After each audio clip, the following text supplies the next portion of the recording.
and quickly turning into connoisseurs. And I think that they're interested in things that are very varied, and that element of cross-category collecting, I think, will be maybe a calling card of this generation. I'm Andrew Russeth, and this is The Art Angle, a podcast by Artnet News. I'm thrilled to be sitting here in New York City with Katya Kazakina, who writes the Art Detective column for Artnet. Katya has just finished an insightful and wide-ranging cover story about the state of play in the art industry for the latest edition of the Artnet Intelligence Report, which is now free to download on our website. So go check it out. Katya's story is titled New Money, New Taste. Millennials and Gen Zers are coming into great fortunes. What art do they want to buy? In her story, Katya charts a revolution that is underway in the art field amid what has been dubbed the Great Wealth Transfer.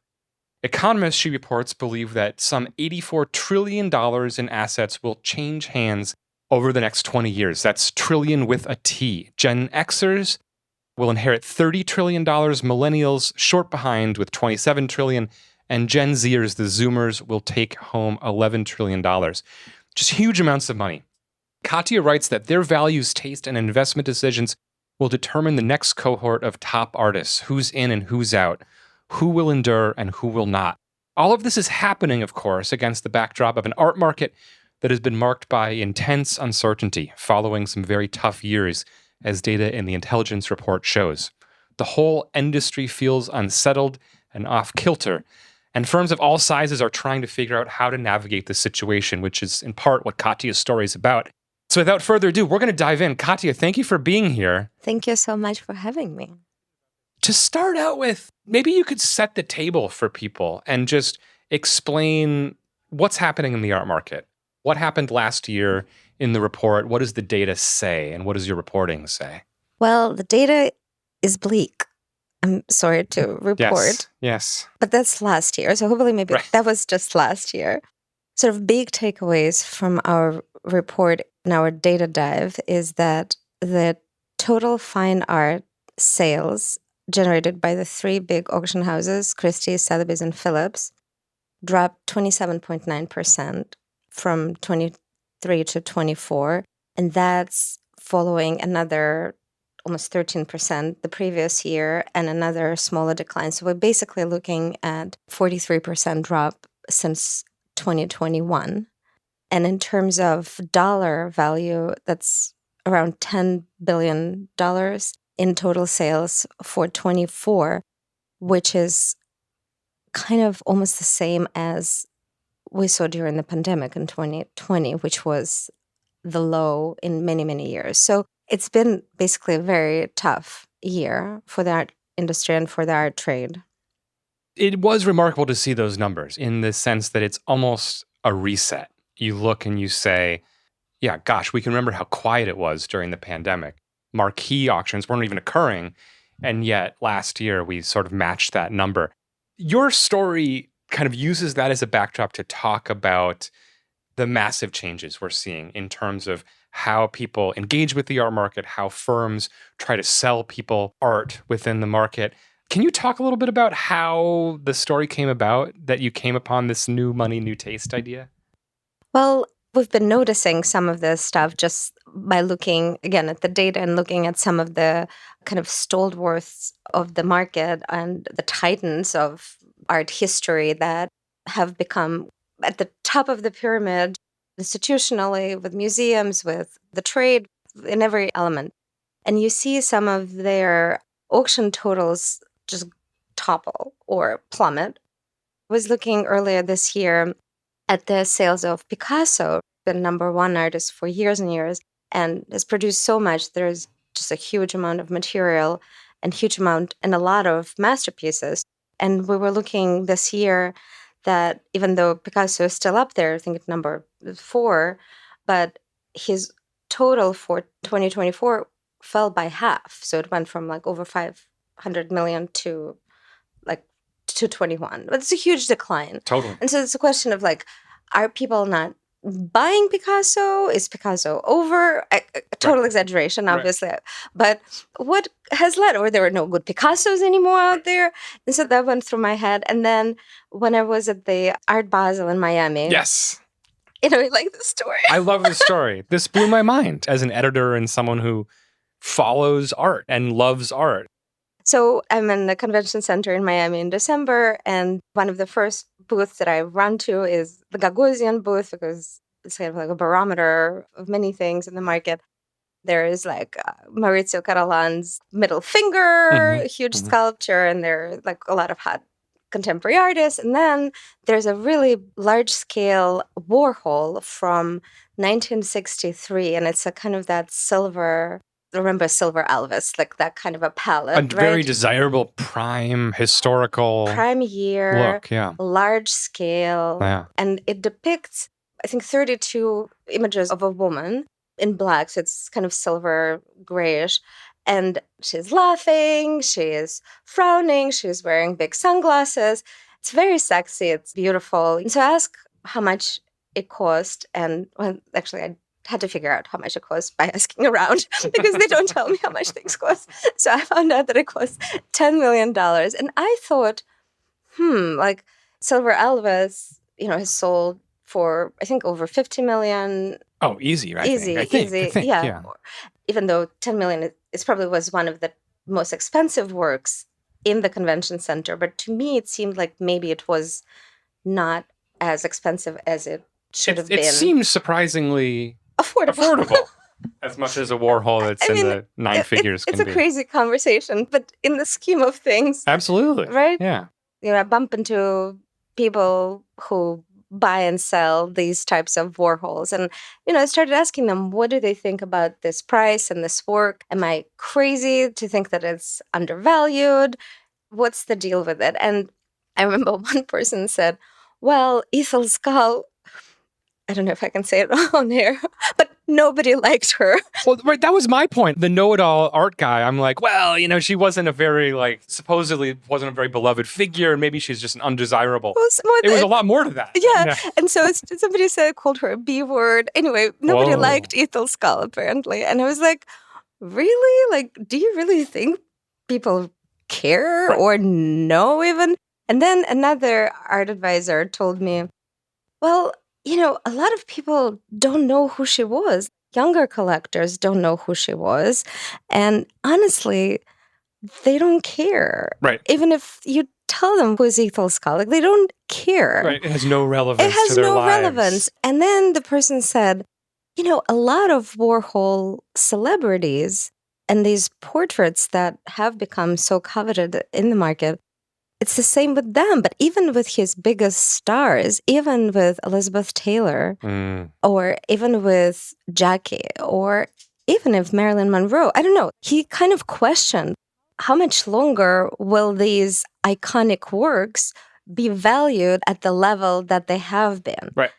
Right? I was just coming from a luncheon for a museum in Tashkent in the Seagram building, in the Seagram Grill. The walls there are lined with these portraits, the Blondie and Marlon Brando and all these names. And they do look a little bit aged, I would say. Absolutely. And I felt that way even in the Warhol show at the Whitney, 5-6 years ago, where there was the big salon-style hang of these... The whole room, remember? As I'm in my 40s, I kind of squinting at, who are some of these people? And of course, some of them were just people who had money who could afford it. But yeah, the celebrities, it fades. And so I think that's such a perfect example because there is this just historical memory or relevance that does decline.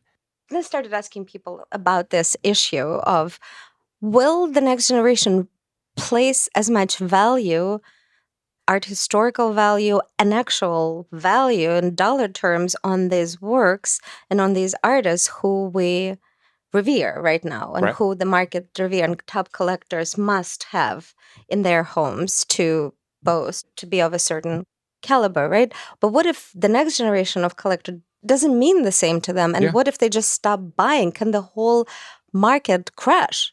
Think about how much money is invested in Warhol and Picasso. I mean, kind of inconceivable what could happen. And then I started thinking, we've seen something similar happen before. Yes. As we transition here, you have a great quote in your piece to kind of tempt people to head to Artnet News and download this and read your story, where you quote an advisor saying, "What 45-year-old today is sitting on the edge of his or her seat, desperate for the moment they'll be able to buy Jasper Johns?"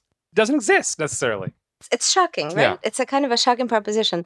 Or Rauschenberg. And that actually kind of interestingly connects us to Ethel Skull, because, as many people probably know, is that the first contemporary art auction, Yes. right, that created this whole market was from the collection of Ethel Skull's husband, right? Robert, the taxi baron. The taxi tycoon, right, who has been collecting contemporary emerging art of his generation, and that was Jasper Johns and Rauschenberg and Warhol and all these guys. And so when he sold them, right, remember the famous incident when Rauschenberg punched him? Yes, he was so angry because Robert Skull bought his work for babkas and then resold it for over $200,000, and it was unimaginable in those days. So Ethel Skull, whose portrait was in Miami this past December, was his wife. And so it's an interesting... Through the churn of the market. And to go back to what you were just saying, because it's such an important transition here, this is not just idle chatter and idle speculation. You looked back at some cases where we have seen these shifts in taste. One being American art, kind of classical, what we think of as pre-modern, for lack of a better term, American art. And what did you find there when you talked to people? Well, people who are older and who've been in the market for decades or since the 70s and 80s, they remember that American art category was once upon a time incredibly robust. The auction houses had huge departments and a lot of activity in that sphere. And then the works by historic American painters, as I dove into it, I realized that it's a field that I'm a little bit out of my depth. What I'm realizing is that it's a huge swath of time, right? It's over 150 years from roughly the American Revolutionary War. So that's like late 18th century to World War II. So all the art that was created during that time, we're talking about these ecstatic landscape paintings and Hudson River paintings and the Western paintings and these great portraits of George Washington and Samuel Adams and all these art. People needed to have it. It was a marker of taste. It was a marker of taste, of wealth. It was a marker a place in the world. A place in the world. And from like Bill Gates down to like wealthy doctors and lawyers, that's what people wanted. And then this changed. It just changed. And it suddenly lost its luster. And the wealthy elites globally switched their attention to maybe Impressionist art and modern art and then post-war art and contemporary art. And those categories became super, super hot, kind of leaving behind American art, but not only leaving a lot of categories kind of in a dust, but that was a very particular taste shift. Yeah, and you, I think, highlight this with such an interesting anecdote, which is you highlight Frederick Edwin Church painting that in 1979 sells for $2.5 million. At that time, an enormous amount of money. And you point out only 2 paintings had publicly at auction traded for more at that time in 79.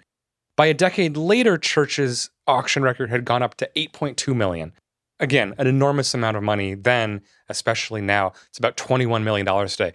But since 1989, even that nominal number, 8.2, no Church painting has come close to that. And so you have this sense of just a market tapping out effectively. I mean, of course, it's complicated, right? They go to museums. There are reasons why they haven't come up, but it's a taste thing in large part.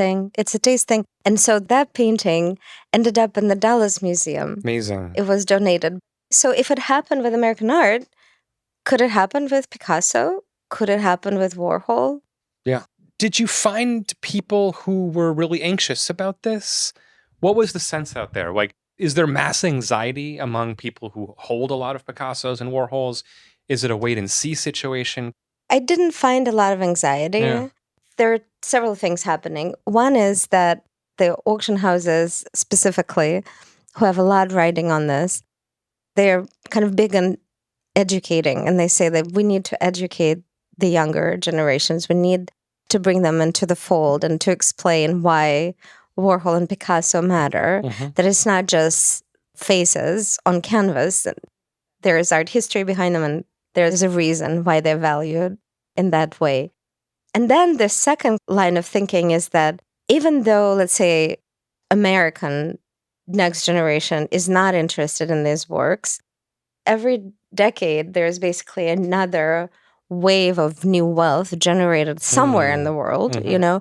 And then these collectors come in and they need this art to populate their palaces and museums and restaurants, wherever they put them, so that people come to their countries and to their lands and they want that art.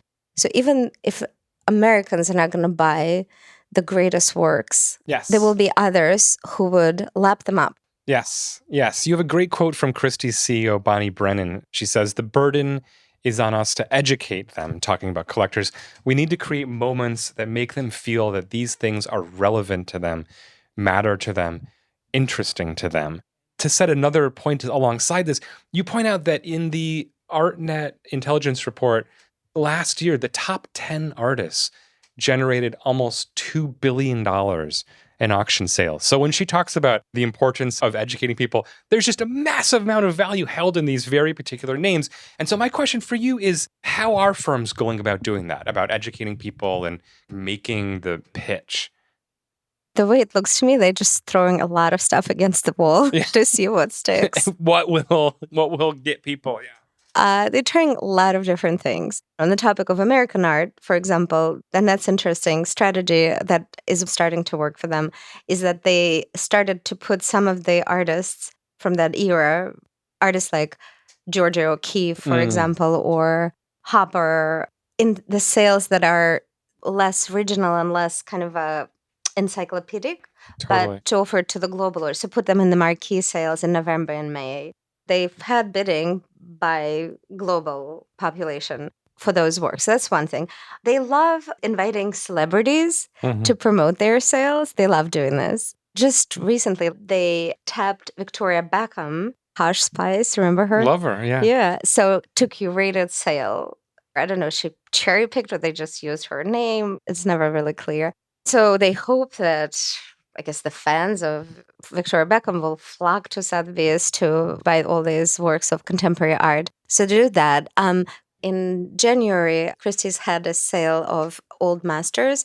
And so they did something interesting. They invited this digital artist who takes very well-known old master paintings and slightly alters them and creates this kind of limited edition prints, essentially, to take some of the works from the auction, specifically alter them and create these artworks. And they presented it in a talk and discussed this with younger people. And so they kind of did that recently. That was one thing they did. They also go into different regions. Yes. And they also expand into categories that once were totally inconceivable to even imagine, like selling Hermes bags and Nike sneakers and jerseys of Michael Jordan and all this kind of stuff, along with dinosaurs and cars, and also expanding into collectibles. It's kind of like all over the place. They think that if people are collecting, they're like Spider-Man fans and they would buy the original comic book, and that some of the Heritage Auction House has had a lot of success. I had a record year, right? Record year selling slippers, comic books, and yes.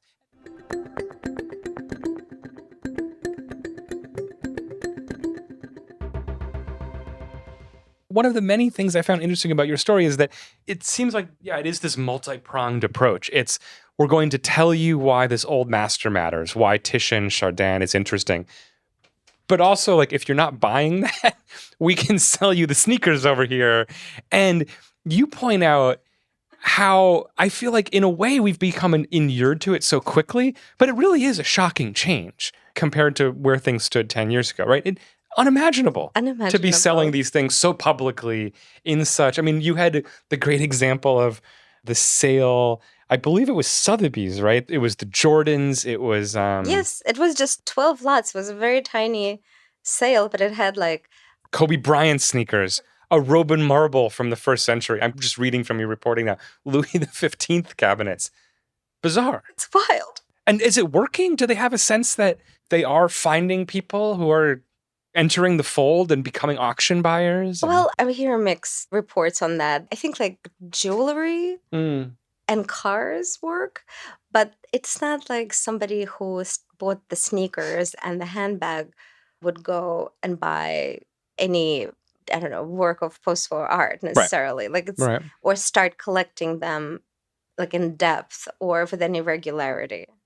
So I think the jury is still out on that, but they keep trying. Totally. I mean, we've been talking about this mostly from the perspective of auction houses, which have some more flexibility in a sense. I mean, they are just straight up marketplaces. They need to do business. How are galleries making sense of this shift in wealth and interest in a shift in taste? One way they seem to be working with that is that they, in recent years, they launched programs. They publish limited edition prints of very in-demand artists that they represent at much lower prices in much larger numbers, so they can attract another audience that doesn't have access financially or otherwise to the works of art that they are selling. So that's one thing. But galleries are tricky, right? The access, we've read and talked about it over the years. Galleries really like to control who they sell art to, and they could be pretty snooty. It's still a model that, in large part, right, is based on exclusivity, about artificial or real scarcity of goods. Very much so. And a lot of times we don't really know which one it is, right? We don't know if it's artificial or real, and there are all kinds of stories. But, and I think that that's a real problem for galleries, because even though they perhaps doing it to protect their artists in a way, they do have a point. They want to make sure that they sell to the right people who are not going to flip it. But of course, even the right people, and especially the right people, flip art is very well documented. Still, it's their job, I think, to be a selection committee to whom they sell. And I think that it does turn a lot of people off. And a couple who I interviewed for the story, really lovely collectors in their 40s, and the wife is actually a granddaughter of Betty Freeman, who's a famed legendary arts patron and patron of many musicians who lived in Beverly Hills. And so I talked to Justine Freeman, her granddaughter, and she told me about spending so much time with her grandmother and going to LACMA and seeing great masterpieces by Rothko and Pollock with her, and how her grandmother really knew her taste and knew what she liked and wanted, and she passed that love of art to her.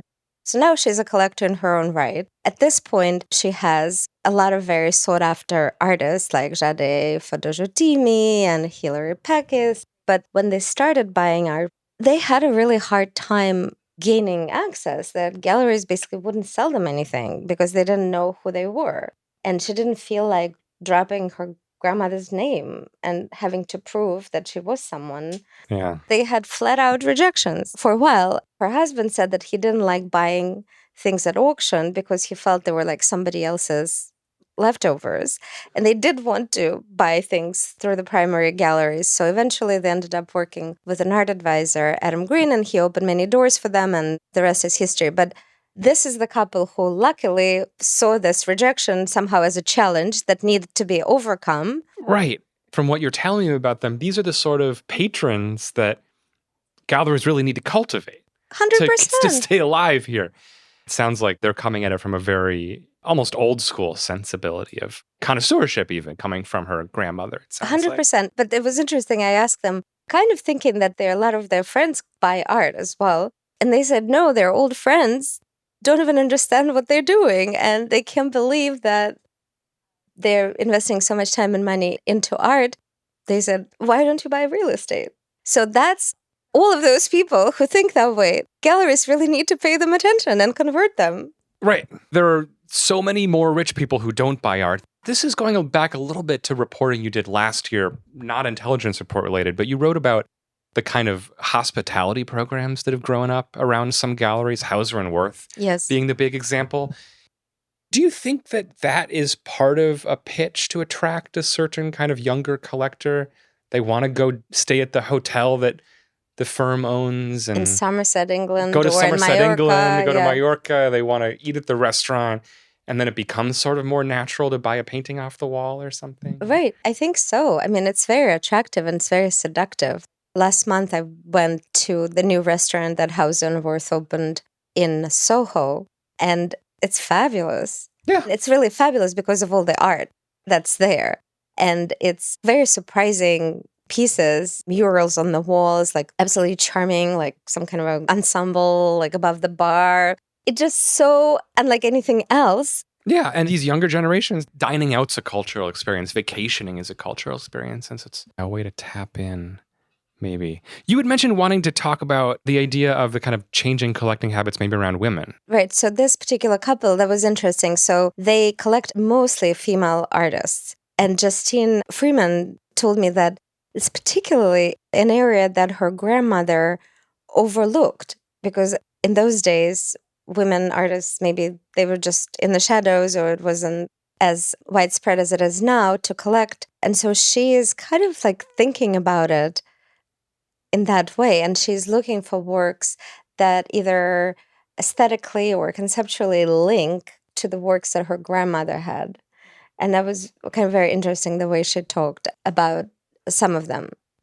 Right. A super exciting thing, multi-generational, extending it into the future and kind of almost using her grandmother's approach and connoisseurship and confidence in her taste and what she liked, but taking it into the 21st century, frankly. Yeah. What we now know about the art world and history. And totally. You have a great anecdote. I won't use the name of the gallery here, but you have a great anecdote in the report. People can go read it, about an advisor saying that she worked for a gallery 10 years ago and tried to bring in new people and found it fell on deaf ears. Her strategies, they had no interest. And now this gallery has become a little bit more outward facing, a little bit more aggressive. I wonder if thinking about the couple you followed and just thinking about your reporting, what are sort of like lessons maybe that dealers could take away from Freeman's experience,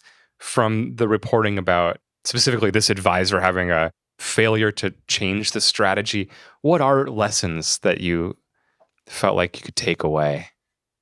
I mean, I think that they just need to be a little bit more open-minded and welcoming to people.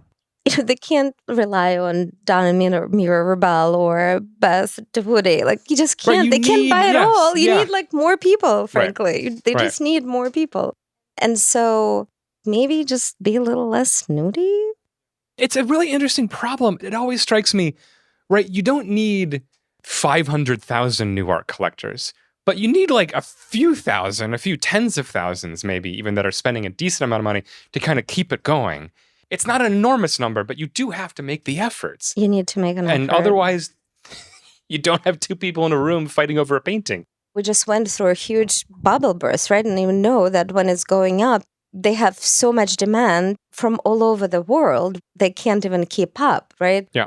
But when the market turns, you really see that galleries have been in trouble. Mm-hmm. We have the figures from the auction houses in the past 2.5 years, but galleries have been struggling a lot, and we've reported on so many closures in major centers like New York and Los Angeles. Yeah. That, of course, leaves a lot of artists without representation. On that sobering note, I feel like people listening want to know what you're hearing out there, the chatter you're hearing. Because as you pointed out, the numbers are rough. I'm going to list a few more for the audience. Let's scare everyone. Yeah, I'll keep it light and brief. But in 2024, we're only talking auction, of course. So this doesn't offer a full picture of the market, but the so-called ultra-contemporary field, which is artists born from the mid-70s and after, was off 38%. So you have a collapse in demand there, at least at auction. For the $10 million and above segment, this kind of masterpiece segment that I think catalyzes people's imaginations and even makes them excited about being in the art world or buying art to some degree, that was off 44%. So you have just, a complete... It's a bloodbath. Yeah, the average artwork price was also off dramatically, 26% compared to the year previous.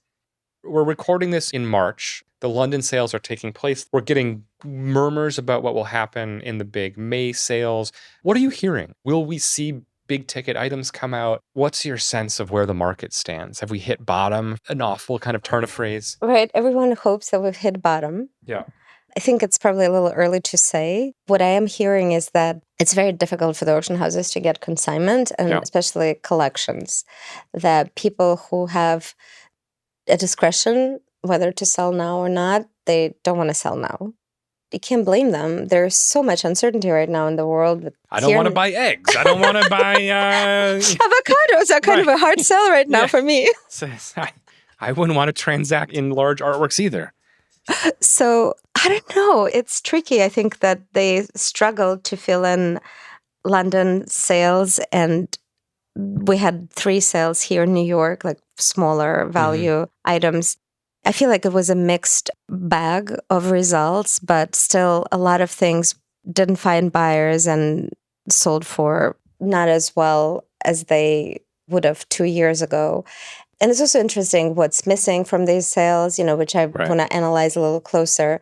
But auction houses are smart about what they want to take in. They don't want to take in works that they know are likely not going to sell, because that's going to bring down their sell-through rates, which is a key metric for them to get new consignment. So what we know is that there's one collection that's been locked in by Christie's by the late Barnes & Noble founder, Len Riggio. And the interesting thing about his collection, so first of all, it's a rather small number of works, 30, 40 works are going to auction, and he has a lot more. He has over 200, I think. I've always seen him in the sales rooms bidding kind of very investment grade blue chip works. Yeah. Someone who was very smart about doing 1031 exchanges when they were happening. Incredible operator and collector and patron. And I mean, just a legend. A legend. In the field. Yes. And so he also, of course, was a long time and very generous benefactor of Dia. And so his collection has very many facets. There is conceptual art and minimal art and art povera, and sort of in line with the Dia aesthetics. And then there is this very much blue chip investment grade component. And when I found out that this collection was in play, I was very curious. He died, but his wife is very much alive, and so she doesn't really need to sell anything for tax purposes. She decided to sell some of these works from their Park Avenue apartment. Heading into it, I was thinking, how would auction houses approach a collection like this, right? So she decided what she wanted to sell. But, if you think about this minimalist conceptual art that is not the hottest category right now, that hasn't been in demand for a number of years. And then you have these blockbuster items, and then I was like, of course they're going to go for blockbuster items. It's just, especially now, the margin for error is so small. So one of the top works in this group at Christie's is The Empire of Light by René Magritte. And of course, it's right now the top work of surrealism at auction, and it was the record for Magritte last year when it sold for 121 million, also at Christie's in November. So the Riggio's version is smaller, and he bought it for almost $35 million 2 years ago at Christie's, and he was hammer 34.9 million with fees, and Christie's estimates that at 30 million again. So they are being conservative with their estimate. If the work of this value would come normally to auction only after 2 years, it would be probably problematic. But in this case, it's death, so it would be interesting to see how it does. And then there is also a very beautiful Mondrian. Although, amazing. Oh my gosh. Yes, but all the experts saying it's very important to see what the condition of Mondrian, because that's a big issue there, potentially, but hopefully not. And just sublime. It looks beautiful. and it's 40 to 60 million. And could potentially set a record, as you reported, for Mondrian. Yes, kind of amazing. Exactly. Regio could be a real test. Hopefully, they're thinking, I'm sure, a jumping off point for the market if we see some solid results. And hopefully, I think that they may be hoping also to attract another collection. But, hopefully it won't be the only big collection for this season, because it is $200 million to, I think, $250 million. So again, we're not talking about Paul Allen estimates or even Emily Fisher-Landau estimates. It's a lot more modest than what we've seen. Yeah, it's exciting for the moment. I can't wait to see this Mondrian up close. But yes, it's a fraction of some of these blockbuster Rockefeller, Paul Allen sales that had come in the boom times. Yes, Emily Fisher-Landau was just so recently.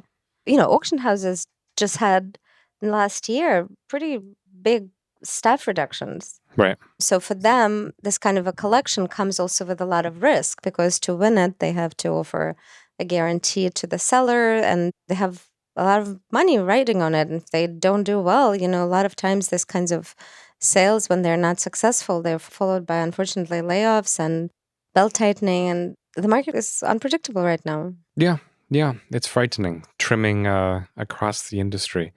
Well, on that sober note, what was just really exciting to find out in your reporting, or what did you learn about what's happening right now in the art market that you quite hadn't homed in on before? One element that I did find hopeful and interesting is that the people I talked to for this report, the younger collectors, one of the broad criticism is that the lack of education, maybe a lack of interest in learning about art history and understanding art history. And that could be, of course, tricky for the entry into the work, understanding its value and significance and so on, as we have talked before. But people who caught the bug, younger people who have, some of them are incredibly knowledgeable and quickly turning into connoisseurs. And I think that they're interested in things that are very varied, and that element of cross-category collecting, I think, will be maybe a calling card of this generation, because they are looking at so many things at the same time and finding value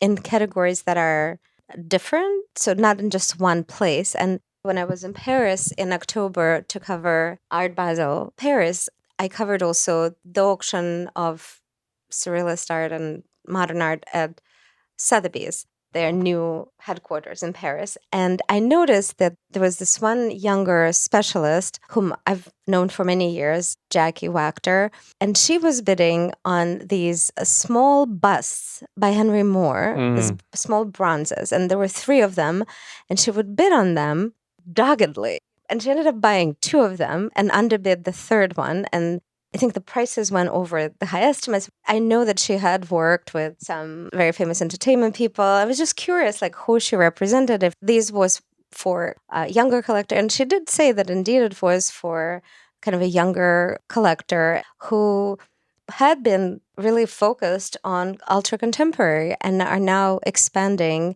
into modernist sculpture. And when I talked to her recently for this story, she did say that she has a few clients like this that collect, Art Deco and Chinese, ceramics and contemporary art. I think that's a very optimistic, perhaps note, maybe and to healthy end even and exciting. I mean, there's been such a hyper focus on the new, and the expensive. And if people can look around and find value, aesthetic and financial value across centuries, across cultures, that seems great. A win for everyone. I think so. And one other collector who I talked to, a very young guy in his early 20s, also looking for very, very cutting edge art. And then in our conversation said that he really loves the late George Inness. And it was just and that's going back to American art. Not a name that you hear a lot these days, right? A Hudson River painting. But to think that a 20-something is interested in Hudson River painting alongside something that he sees in Tribeca these days, that's great. It's great. That's great. We need more of it, and hopefully, it's just the start. Well, Katya, thank you so much. It's been so fun to follow along as you've reported this story. And everyone should go to news.artnet.com Download the Intelligence Report, give Katya's story a read, and reach out to her if you have tips or comments. That's it for this week's episode. If you like what you heard, you can subscribe to the show on Apple Podcasts, Spotify, or wherever you get your podcasts. Also, take a moment to rate and review us. It will help other listeners discover what we're doing. The Art Angle is produced by Sonia Manalili, with contributions from Kate Brown, Ben Davis, Carolyn Goldstein, and Naomi Ray. Thanks for listening, and see you next week.